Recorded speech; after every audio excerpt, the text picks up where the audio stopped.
நேரலை நேயர்களுக்கு வணக்கம். இன்றைய நேர்காணலில் பத்திரிகையாளர் திரு சத்யராஜ் அவர்கள் இணைந்திருக்கிறார். அவரோட பேசலாம். வணக்கம் சார். வணக்கம் சந்தோஷ். நேற்று பாத்தீங்கன்னா எப்ஸ்டைன் ஃபைல்ஸ் அப்படிங்கிறது தான் மிகப்பெரிய பேசுபொருளா இருக்குது. இந்தியா மட்டும் இல்லாம உலகம் முழுக்கவே அதை பற்றின பேச்சுக்கள் போயிட்டு இருக்கிறதா பார்க்க முடிஞ்சது. அந்த ஃபைல்ஸ்ல பல்வேறு உலக தலைவர்கள் பெயர்கள் அடிபடுகிறது அப்படின்னு சொல்லி நிறைய விஷயங்கள் பேசிட்டே இருக்கிறாங்க. குறிப்பா பார்த்தோம்னா அந்த பக்கங்களே 30 லட்சத்துக்கும் மேலான பக்கங்கள் அப்படின்னு சொல்றாங்க. போட்டோக்களும் வீடியோக்களும் ஆயிரக்கணக்கில் லட்சக்கணக்கில் வந்துட்டு இருக்கு அப்படின்னு சொல்லி சொல்றாங்க.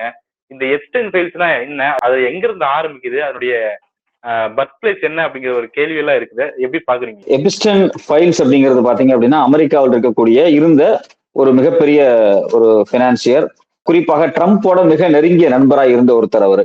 அவரும் அவருடைய மனைவி, அவங்க பேர் மேக்ஸ்வெல் அப்படின்னு முடியும். ஸோ இவங்க 2 பேர்த்த பத்தின ஒரு மிக முக்கியமான ஒரு ரகசியமான தகவல்கள் தான் தொடர்ச்சியா வெளியே வருது. 2019 இவர் சிறையிலேயே மர்மமான முறையில கொலை செய்யப்படுறாரா இல்ல சூசைட் பண்றாரா அப்படிங்கிறது இன்னும் முடிவாகல. ஏன்னா சூசைட் பண்றான்னு சொல்லியிருக்கிறாங்க. சில பத்திரிகைகள் அதுல பயங்கரமான சந்தேகங்கள்லாம் இருக்கு அப்படின்னு சொல்றாங்க. 2008 பாலியல் குற்றச்சாட்டு மட்டும் கிடையாது, சிறு குழந்தைகளை விபச்சாரத்துக்கு பயன்படுத்தின வழக்குல தான் அவர் கைதாகிறார். 2008 கைதாகிறாரு. அதுக்கு இடையில நிறைய இடத்துல பெயில்ல வர்றாரு. 2019 அவர் சிறையில் இருக்கும்போது அவர் சூசைட் பண்ணிக்கிறாருன்னு சொல்றாங்க. சரி, 2008 கைதாகி 2019 இறந்த ஒருத்தரை பத்தி 2025 ஜனவரியில ஏன் பேச்சுவார்த்தை அடிபடுது அப்படிங்கிறது ரொம்ப முக்கியமான ஒரு பார்ட். எப்ஸ்டைனோட ஃபைல்ஸ் எல்லாத்தையும் பார்க்கணும்னா இதுல 2 பார்ட் இருக்கு. ஒண்ணு பாத்தீங்கன்னா 2005க்கு பிறகு இவர் மீதான குற்றச்சாட்டு வெளியே வருது பாத்தீங்களா, அதுல இருந்து என்ன நடந்துச்சு அப்படிங்கிறது ரொம்ப முக்கியமானது. 2வது இந்த 2025 ஜனவரியில இருந்து. சோ அப்போ 2005 இந்த 2025 இந்த 2மே ரொம்ப முக்கியமாக எப்ஸ்டைனுடைய ஃபைல்ஸ்ல ரொம்ப முக்கியமா இருக்கு. நீங்க சொன்ன மாதிரி கிட்டத்தட்ட 60 லட்சம் வரைக்கும் ஃபைல்ஸ் இருக்கு அப்படிங்கிறாங்க. 6 மில்லியன் வரைக்கும் இருக்கு அப்படிங்கிறாங்க. போட்டோஸ் இருக்கு, வீடியோஸ் இருக்கு, டாக்குமெண்ட்ஸ் இருக்கு, அவ்வளவு விஷயங்கள் இருக்கு. இது எல்லாமே பாத்தீங்கன்னா நிறைய குழந்தைகளை விபச்சாரத்துக்கு பயன்படுத்தினதுதான். அடிப்படையில் அந்த கேஸ் எங்க துவங்குது அப்படிங்கறத சொல்லிட்டு இப்ப ஏன் நம்ம அதை பத்தி பேசிட்டு இருக்கிறாங்க, சர்வதேச ஊடகங்கள் எல்லாமே ஏன் இதை பத்தி எழுதிக்கிட்டு இருக்காங்க. இதுல குறிப்பா இப்ப பாத்தீங்க அப்படின்னா இந்தியாவுல பிரதமர் மோடியா இருக்கட்டும், இல்ல பாஜக அமைச்சர்களா இருக்கட்டும், அது இல்லாம பில் கிளின்டன், அமெரிக்காவை சார்ந்த மிக முக்கியமான செலிபிரிட்டிஸ், லாயர்ஸ், குறிப்பாக பிரிட்டிஷ் இளவரசர், இது மாதிரி எல்லாத்தினுடைய பேரும் இதுல அடிபட்டு இருக்கு. இந்த பிரச்சனையினுடைய 2005 துவக்க புள்ளி எங்க இருக்கு அப்படின்னா 2005 மார்ச்ல என்ன நடக்குது அப்படின்னா, ஒரு 14 வயது ஸ்கூல் பெண்ணை இந்த எப்ஸ்டைன் அப்படிங்கிறவரு அவருடைய சொந்த பிரைவேட் ரிசார்ட்ல வச்சு தப்பா மிஸ்பிஹேவ் பண்ண பயன்படுத்துறாரு. வழக்கமா இவர் என்ன பண்ணுவார் அப்படின்னா, இது மாதிரியான பெண்கள், குழந்தைகளை கூட்டிட்டு அவங்கள மசாஜ் பண்ண சொல்லி அவங்கள எக்ஸ்ப்ளாய்ட் பண்றதுதான் இவருடைய ஸ்டைலா இருக்கு. இது கடந்த ஒரு 10 ஆண்டுகளாக பல பத்திரிகையில இவருடைய மாடல் பத்தி எழுதப்பட்ட விஷயம் இதுதான். சோ இப்படி பண்ணும்போது ஒரு 14 வயசு குழந்தை அவங்க அப்பா கிட்ட சொல்லி அவங்க போலீஸ்ட கம்ப்ளைண்ட் கொடுக்குறாங்க. குறிப்பாக பாம் பீச் போலீஸ் டிபார்ட்மெண்ட், யூஎஸ்ல இருக்கக்கூடிய அந்த பாம் பீச் ஏரியா, அங்க ஒரு தனி பீச் ரிசார்ட், அந்த பீச் ரிசார்ட்ல இருக்கக்கூடிய அந்த பாம் பீச் ரிசார்ட்டுடைய போலீஸ்க்கு இந்த கம்ப்ளைண்ட் போகுது. அந்த போலீஸ் இந்த கம்ப்ளைண்ட்டை ரெஜிஸ்டர் பண்ணி இன்வெஸ்டிகேட் பண்ணும்போது அக்டோபர் 2005 ஒரு பெரிய லிஸ்டே கிடைக்குது. நிறைய ஸ்கூல் கேர்ள்ஸோட லிஸ்ட் கிடைக்குது. அப்ப இந்த பொண்ணை நீங்க எப்படி இங்க வந்தீங்க அப்படின்னு கேட்கும்போது என் ஃப்ரெண்டு சொன்னா நான் வந்தேன் அப்படிங்கிறாங்க. அப்ப இன்னொரு ஃப்ரெண்டு ஒவ்வொருத்தரா கை காமிக்கிறாங்க. அப்பெல்லாம் செல்போன் கிடையாது இல்லையா, மேக்சிமம் எல்லாமே நம்ம டெலிபோன்ஸ் தானே யூஸ் பண்ணுவோம் 2000 2005. அப்போ அந்த குழந்தைகள் போன் நம்பர்ஸ் எல்லாமே இண்டிவிஜுவல் வீட்டு போன் நம்பர்ஸ் எல்லாம் நிறைய எழுதி வைக்கப்பட்டிருந்திருக்கு. இந்த டைரி எல்லாம் கிடைக்குது. இந்த டைரியை இன்வெஸ்டிகேட் பண்ண ஆரம்பிக்கும் போது இந்த எப்ஸ்டைனுடைய அந்த பீச் ரிசார்ட்ல மசாஜ் பண்ணிட்டு இருந்த ஒரு முக்கியமான ஒரு லேடி, அவங்க பாத்தீங்க அப்படின்னா அங்க இருந்து தாய்லாந்துக்கு போய் ஒரு மசாஜ் ட்ரைனிங்காக போய் அங்க ஒரு ஆஸ்திரேலியனை கல்யாணம் பண்ணி அவங்க செட்டில் ஆயிடுறாங்க. ஸோ இந்த லேடியோடைய கான்டாக்ட பிடிச்சு நீங்க யாரு, என்ன, நீங்க எப்படி தாய்லாந்து போனீங்க அப்படிங்கிற விவரத்தை கேட்கும்போது அவங்க நிறைய சொல்ல ஆரம்பிக்கிறாங்க. எப்படி எல்லாம் குறிப்பாக இந்த எப்ஸ்டைன் ஒரு 2 ஆண்டுகள் 2000 2002 இந்த இடைப்பட்ட ஆண்டுகளில் கிட்டத்தட்ட 1.5 2 ஆண்டுகள்ல உலகத்தில் இருக்கக்கூடிய முக்கியமான நபர்களுக்கு என்னை கொடுக்க சொல்லி ரொம்ப டார்ச்சர் பண்ணாரு. அதுல பிரிட்டிஷ் இளவரசர் பிரின்ஸ் ஆண்ட்ரூ எல்லாம் இருந்தாரு. அவரோட அந்த அம்மா இருந்ததெல்லாம் ஒத்துக்கிறாங்க. இப்போ அவங்க உயிரோட இருக்கிறாங்க. அவங்க ஆஸ்திரேலியால இருக்காங்க. இதை FBI அவங்க நேரடியா ரிப்போர்ட் பண்ணிருக்காங்க. அது மட்டும் இல்லாம ஆஸ்திரேலியன் போலீஸும் இதை எல்லாத்தையும் ரெக்கார்ட் பண்ணிருக்காங்க. இது மட்டும் இல்லாம அந்த பாம் பீச் ஹவுஸ்ல இருந்த ஒரு ஒரு சமையல்காரர், அவரும் இது குறித்து எல்லா விஷயத்தையும் சொல்றாரு. ஒரு பட்லர், அவர் எல்லா தகவலையும் சொல்லிடுறாரு. சோ இதுலதான் இந்த பிரச்சனை வந்து அன்னைக்கு ரைஸ் ஆகுது. 2005 ரைஸ் ஆகி இன்வெஸ்டிகேஷனுக்குள்ள போய் 6, 7, 8 வந்து ஒட்டுமொத்தமாக எபிஸ்டின் வந்து கைதாகிறார். அவர் கைதாகி சிறைக்கு போறாரு. சோ அந்த 2-3 ஆண்டுகள்ல நிறைய இன்வெஸ்டிகேஷன் நடந்திருக்கு. பிபிசி இதை ரிப்போர்ட் பண்ணிருக்காங்க. இது மாதிரியான விஷயங்கள் பல போயிட்டு இருந்துச்சு. சோ இந்த எபிசோட் அங்கேயே வந்து முடியுது. அந்த 2008 இவர் கைதாகிறாரு. குறிப்பாக மைனர் கேர்ள்ஸ் டிராபிகிங்ல, சைல்டு அபியூஸ் அண்ட் டிராபிகிங்ல இவர் கைது செய்யப்படுறாரு. திருப்ப பெயில்ல வெளியே வர்றாரு. பிற்பாடு 2019 உள்ள போகும்போது அவர் வந்து சூசைட் பண்றாரு. சரி, இதுக்கும் ட்ரம்ப்புக்கு என்ன தொடர்பு அப்படிங்கறதா ரொம்ப முக்கியமான ஒரு விஷயமா இருக்கு. இப்ப இந்த குறிப்பிட்ட ஒரு தாய்லாந்துக்கு போன ஒரு மசாஜ் பண்ணக்கூடிய ஒரு பெண் இருக்காங்க இல்லையா, இந்த பெண் பாத்தீங்க அப்படின்னா இதுக்கு முன்னாடி அவங்க எங்க இருந்திருக்காங்க அப்படின்னா, இந்த எபிஸ்டினுடைய பாம் பீச் ஹவுஸுக்கு வர்றதுக்கு முன்னாடி ட்ரம்ப்புடைய ஒரு பிரைவேட் ரிசார்ட் இருக்கு, பிரைவேட் பீச் ஹவுஸ் ஒன்று இருக்கு. அந்த பீச் ஹவுஸ் பேர், அந்த பீச் ஹவுஸ் யார்கிட்ட இருந்து ட்ரம்ப் வாங்குறாருன்னா, ஜாக்சி மேக்சி அப்படிங்கக்கூடிய கேஎஃப்சியினுடைய முன்னாள் ஓனர்கிட்ட இருந்து கிட்டத்தட்ட $2 மில்லியன் அந்த அந்த ரிசார்ட் அவர் வாங்குறாரு. 150 கோடிக்கு அவர் வாங்குறாரு. இந்த ரிசார்ட் ரொம்ப ரொம்ப ரொம்ப ரொம்ப முக்கியமான ஒரு விஷயமா இருக்கு. இந்த ரிசார்ட்ல தான் கிட்டத்தட்ட ஒரு 10 ஆண்டுகள் ட்ரம்ப்பும் இந்த எபிஸ்டனும் இருந்திருக்கிறாங்க. அதுக்கு பல வீடியோ ஆதாரங்களே இருக்கு. 92 ஒரு பிலிம் எடுத்திருக்காங்க. அந்த வீடியோ காட்சிகள் 2019 வெளியே வந்துச்சு. அதுல வந்து 28 பெண்களும் 2 ஆண்களும் அப்படின்னு டைட்டில் எல்லாம் போட்டு கூட ஒரு வீடியோ வெளியே வந்துச்சு. 2 ஆண்கள்னா ட்ரம்ப் எபிஸ்டன் மட்டும் இருக்காங்க, உள்ள 28 விமென்ஸ் இருக்காங்க, சின்ன பொண்ணுங்க. அவங்களோட வந்து இவங்க அஃபேர் செஞ்சுக்கூடியது. இது இல்லாம 97 ஒரு ஃபுட்டேஜ் வருது, போட்டோஸ் அண்ட் ஃபுட்டேஜஸ் வருது. February 12, 2000 சில விஷயங்கள் வந்து வெளியே வருது. ஸோ அப்ப இதுல யாரெல்லாம் ரொம்ப முக்கியமான ஆட்களாக சொல்லப்படுறாங்க அப்படின்னா, ட்ரம்ப்புடைய க்ளோஸ் ஃப்ரெண்டான எபிஸ்டனுடைய மனைவி, அவங்க பேர் வந்து இந்த மேக்ஸ்வெல். அவங்க இப்ப இந்த மேக்ஸ்வெல் பாத்தீங்கன்னா அவங்க எக்கோஸ்லோவியாக்காரங்க பேசிக்காவே. ட்ரம்ப்புடைய தேர்ட் ஒய்ஃப் மெலினாவும் எக்கோஸ்லோவியன். இவங்க 2 பேருமே எக்கோஸ்லோவியன். ஸோ இவங்களுக்கு இந்த எக்கோஸ்லோவியன் ஒய்ஃபா இருக்க தேர்ட் ஒய்ஃப் இருக்காங்க இல்லையா, மெலினா அப்படிங்கக்கூடிய ஒய்ஃப, இந்த ஒய்ஃப ஆல்மோஸ்ட் இன்ட்ரோடியூஸ் பண்ணி வச்சதே எபிஸ்டினா தான் இருக்கும் அப்படிங்கறதா இவங்களுடைய அசஸ்மெண்டா இருக்கு. ஏன் அப்படின்னா, எபிஸ்டின் சில இடத்துல பதிவு பண்றாரு. எபிஸ்டினுடைய ஒரு பிரைவேட் ஜெட் இருக்கு, ரொம்ப ஃபேமஸான ஒரு பிரைவேட் ஜெட். அதுக்கு பேர் வந்து லொலிட்டா எக்ஸ்பிரஸ் அப்படிம்பாங்க.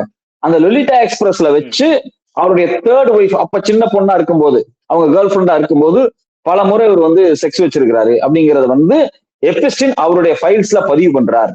அது மட்டும் இல்லாம, நான் ஏற்கனவே உங்கள்கிட்ட ஒண்ணு சொன்னேன், ஒரு குறிப்பிட்ட லேடி, அவங்க வந்து ட்ரம்ப்புடைய அந்த வீடு, நான் சொன்ன ஒரு மிகப்பெரிய பங்களா, அந்த பங்களால வந்து அவங்க வேலை பார்த்துட்டு இருந்தாங்க. அந்த பங்களாவினுடைய பேர் பாத்தீங்க அப்படின்னா மாராலோ லாகோ அப்படின்னு சொல்றாங்க. ஒரு மிகப்பெரிய ஒரு கிளப்பா இப்ப மாத்தப்பட்டிருக்கு. 1984 ட்ரம்ப் வாங்குறாரு. வாங்கி அவருடைய சொந்த வீடாதான் அவர் பயன்படுத்துறாரு.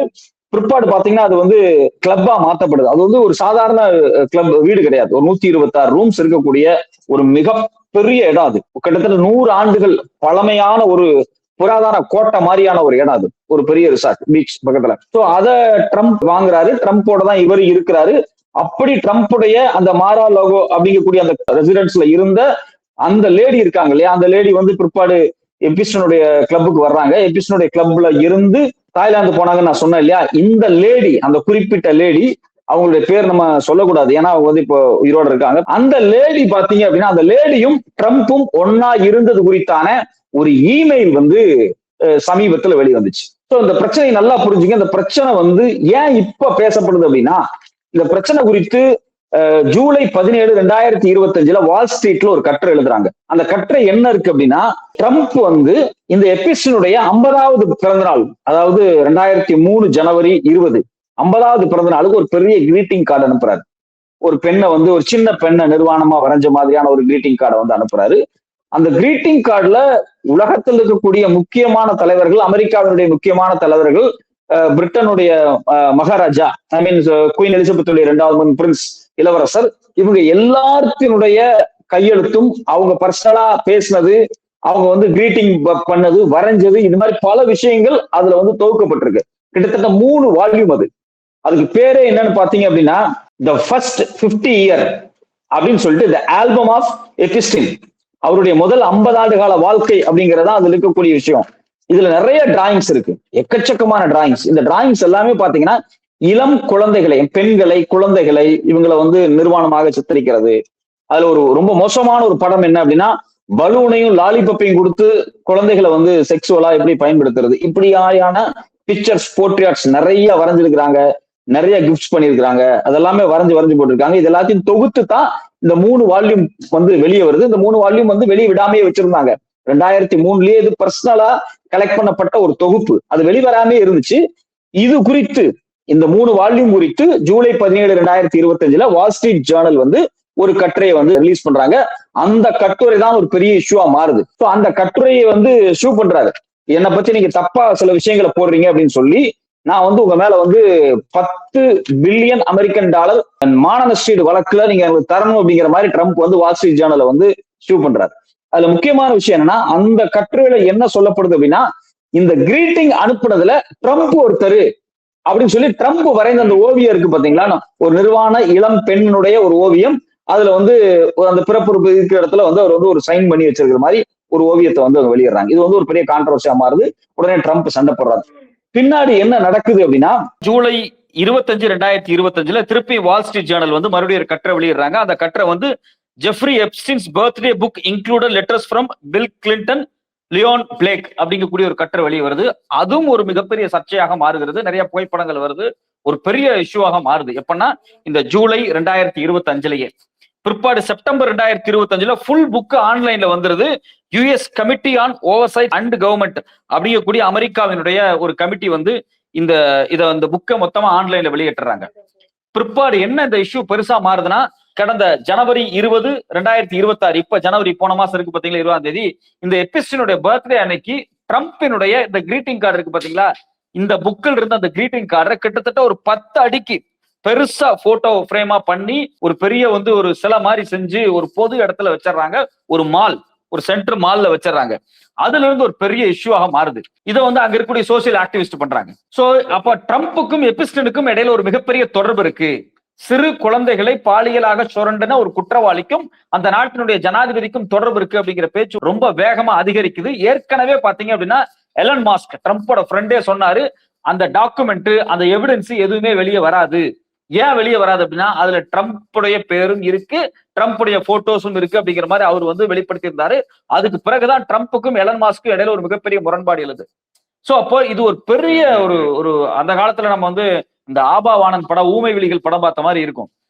பீச் ஹவுஸ், நூத்துக்கணக்கான சின்ன பெண்கள், அவங்கள வந்து அரசியல் புரோக்கருக்காக பயன்படுத்துறது. சோ அந்த படத்துல வேற மாதிரி இருக்கும். இவங்க என்ன பண்றாங்க அப்படின்னா, முழுக்க பொலிட்டிக்கல் புரோக்கிங்ஸுக்காக பெண் குழந்தைகளை பயன்படுத்துற வேலை. அதை வந்து வீடியோ ஃபுட்டேஜ் எடுத்து வைக்கிறது, போட்டோ எடுத்து வைக்கிறது, இந்த காட்சிகள் எல்லாத்தையும் எடுத்து வச்சுட்டு அவங்கள பிளாக்மெயில் பண்றது. சோ இது மாதிரியான விஷயங்கள் வந்து நிறைய பண்ணியிருக்காங்க.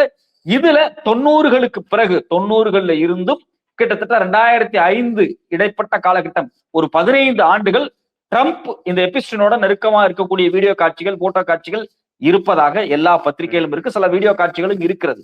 சோ அப்ப இந்த பிரச்சனை இப்ப வந்து இவங்க வந்து இந்த கிரீட்டிங் கார்டை பெருசு பண்ணி வச்ச உடனேயே இதை வந்து வெளியே விட்டுறணும் அப்படின்னு சொல்லி டெமோக்ராட்ஸ் மத்தியில வந்து ஒரு பெரிய இஷ்யூ ஓடிக்கிட்டே இருந்துச்சு.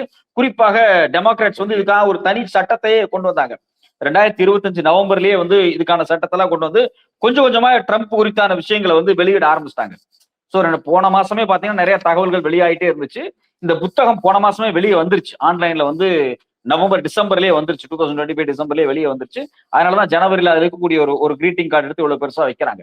சோ அடிப்படையில் இந்த வழக்கு அப்படின்னா ஒட்டு மொத்தமா நீங்க எடுத்து பாத்தீங்க அப்படின்னா, அமெரிக்கா மாதிரியான ரொம்ப டெமோக்ராட்டிக்கான ஒரு நேஷன்ஸ்ல, ரொம்ப ரொம்ப ரொம்ப ரொம்ப ஒரு லிபரலான ஒரு கல்ச்சர் இருக்கக்கூடிய ஒரு நேஷன்ஸ்ல ஸ்கூல் குழந்தைகள், பெண் பிள்ளைகள் எவ்வளவு மோசமாக அரசியல் புரோக்கருக்காக, அரசியல் லாபத்திற்காக, அது மட்டும் இல்லாம பொருளாதார பண லாபத்திற்காக எப்படியெல்லாம் மிஸ்யூஸ் பண்ணப்பட்டிருக்கிறாங்க அப்படிங்கிறது குறித்தான ஆவணங்கள் இருக்கு. இது வெறும் அமெரிக்காவோட நிக்குதானா? இல்ல. இப்ப இந்தியாவை சார்ந்த பாஜக அமைச்சர் அவரும் எபிஸ்டினோட நெருக்கமா பேசுனது, பிசினஸ் விஷயமா பேசுனதுன்னு இவர் சொல்றாரு. நிறைய இமெயில்ஸ் போனதெல்லாம் கூட இப்ப வந்து உரையாடலா மாறிக்கிட்டு இருக்கு. அது நம்ம அடுத்தடுத்த டிஸ்கஷன்ல கூட நம்ம பார்ப்போம். என்ன பாஜக குறித்து எபிஸ்டின் ஃபைல்ஸ்ல என்ன இருந்துச்சு இன்னொரு வீடியோவாக தனியா பார்ப்போம். பட் ஆனா நான் என்ன சொல்றேன்னா, ஒட்டுமொத்தமாக இந்தியா, பிரிட்டன், ஜெர்மனி, பிரான்ஸ் அப்படின்னு உலகம் முழுக்க இருக்கக்கூடிய முக்கியமான அரசியல் தலைவர்கள், செலிபிரிட்டிஸ், குறிப்பாக ரியல் எஸ்டேட் சார்ந்தவர்கள், இது மட்டும் இல்லாம பினான்சியர்ஸ், அதாவது ஸ்டாக் மார்க்கெட் புரோக்கர்ஸ் இருக்கக்கூடிய ஷார்ட் செல்லர்ஸா இருக்கட்டும், மிகப்பெரிய பண முதலைகளா இருக்கட்டும், இவங்க எல்லாத்துக்குமே இந்த பெண்களை வந்து ஒரு போதைப் பொருளாக, அவங்கள வந்து ஒரு ஒரு செக்ஸ் டூலாக இவங்க வந்து சப்ளை பண்ணியிருக்காங்க அப்படிங்கறதுதான் ஒரு பெரிய அதிர்ச்சியான ஒரு செய்தியா இருக்கு. இதுல இன்னும் ரொம்ப ரொம்ப ரொம்ப குறிப்பான விஷயம் என்ன அப்படின்னா, இதுல இந்த 2 வீடு தான் சொல்லப்படுது. ஒண்ணு வந்து மேன்ஹாட்டன்ல இருக்கக்கூடிய எபிஸ்டனுடைய பாம் பீச் ஹோம் ஒண்ணு. இது வந்து போலீஸால FBI த்ரூ பயங்கரமா ரைடு பண்ணப்பட்டு எல்லா இன்ஃபர்மேஷனையுமே எடுத்து அந்த இன்ஃபர்மேஷனை வச்சுதான் அடுத்தடுத்த கைதுகள் நடந்து கொண்டிருக்கிறது. இதுக்கு வாழும் சாட்சியாக அங்க இருந்த எக்ஸ்பிளாய்ட் பண்ணப்பட்ட ஒரு தெரபிஸ்ட்னு சொல்லுவாங்க, அதாவது மசாஜ் தெரபிஸ்ட் மாதிரியான ஒரு ஒரு லேடி, அவங்க இன்னும் உயிரோட இருக்காங்க ஆஸ்திரேலியா.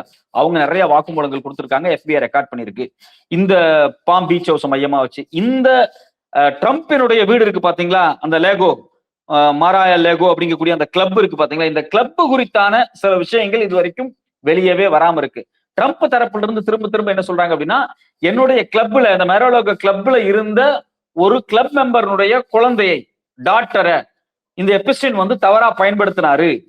அதுக்கு பிறகு நாங்க அவரை அந்த கிளப்ல இருந்து நீக்கிட்டோம், அவருக்கு எனக்குமான தொடர்பு இல்லை அப்படிங்கறத வந்து அவர் பதிவு பண்றாரு. இது எப்ப நடந்துச்சு? இது போலீஸ்ல வந்து தகவலாக பதியப்பட்டுச்சா, FIR பதியப்பட்டுச்சா, அது குறித்து விசாரணை நடத்தப்பட்டுச்சா அப்படிங்கிறது ஒரு மிகப்பெரிய கேள்வியாக இருக்கிறது.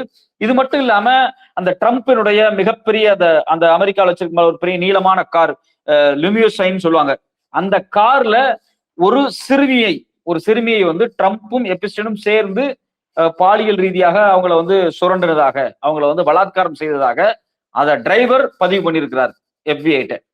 சோ அந்த பெண் பிற்பாடு மரணம் அடைகிறாங்க.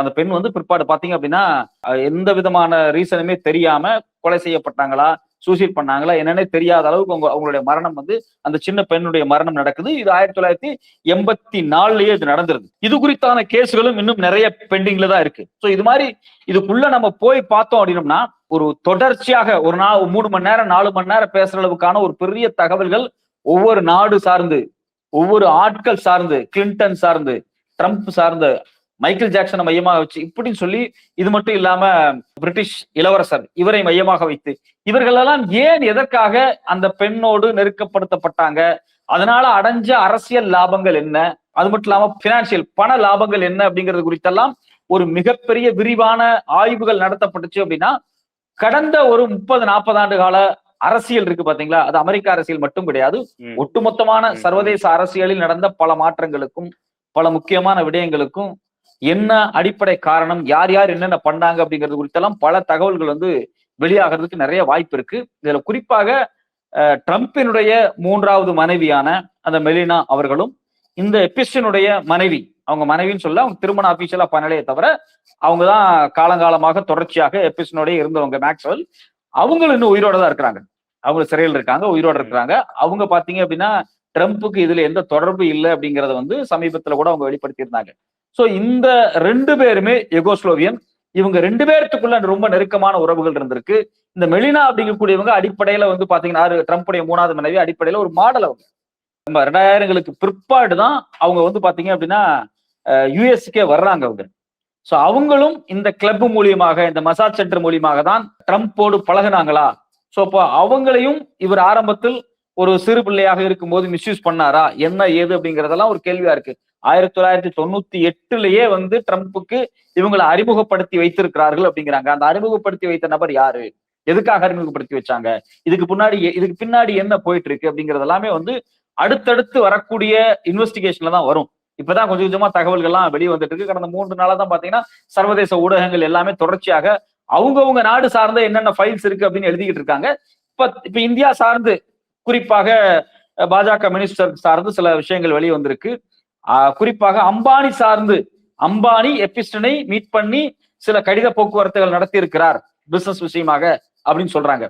சோ பிசினஸ் விஷயமாக அப்படின்னா இப்ப நாம வந்து எப்படின்னா, இப்ப அம்பானிக்கு ஒரு பிசினஸ் நலன் தேவைப்படுது அப்படின்னா, அவர் வந்து அமெரிக்காவில் இருக்கக்கூடிய இந்த முதலீட்டாளர்கள்ட்ட இருந்து பணத்தை எடுக்க விரும்புறாரு, அவரோட ஈர்க்க விரும்புறாருன்னா எபிஸ்டன்ட்ட பேசி, எபிஸ்டன் அந்த முதலீட்டாளர்கிட்ட பேசி, அவருக்கு இவர் என்ன செய்யணுமோ செஞ்சு கொடுத்து, இவருக்கு அவர் என்ன செய்யணுமோ செஞ்சு கொடுத்து, ஏதோ ஒரு வகையில இதை வந்து ஒரு பெண்களையும் பணத்தையும் போதையையும் மையமாக வைத்து பல பிரம்மாண்டமான கார்ப்பரேட் சாம்ராஜ்யங்கள் தனக்கான லாபத்தை அடைந்து கொள்வதற்காக நடந்த ஒரு பெரிய ஒரு மோசமான ஒரு செயல்.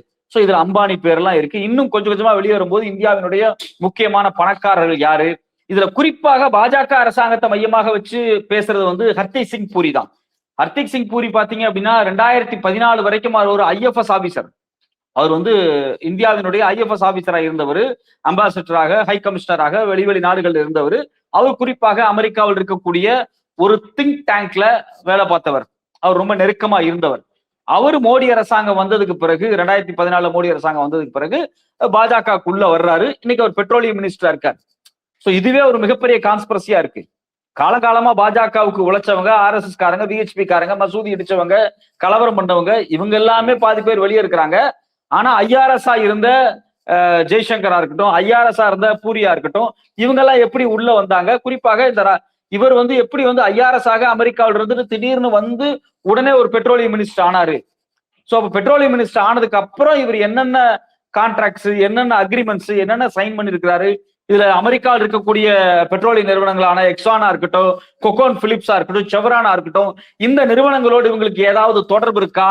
இந்த நிறுவனங்களுக்கு சாதகமாக இந்தியாவில் ஏதாவது அக்ரிமெண்ட் வந்து இந்த ஹர்தீப் சிங் பூரி வந்து கையெழுத்து போட்டாரா? இது மாதிரி பல கேள்விகள் வந்து இருக்கு. இன்னும் கொஞ்ச நாள் ஆட்டும் போதுதான் நிறைய தகவல்கள் வரும். தொடர்ச்சியாக நாம் இது குறித்து பேசுவோம். சந்தோஷ், நீங்க பகிர்ந்துட்டு விஷயம் ரொம்ப உட்கூடிய விஷயங்களா இருக்குது சார்.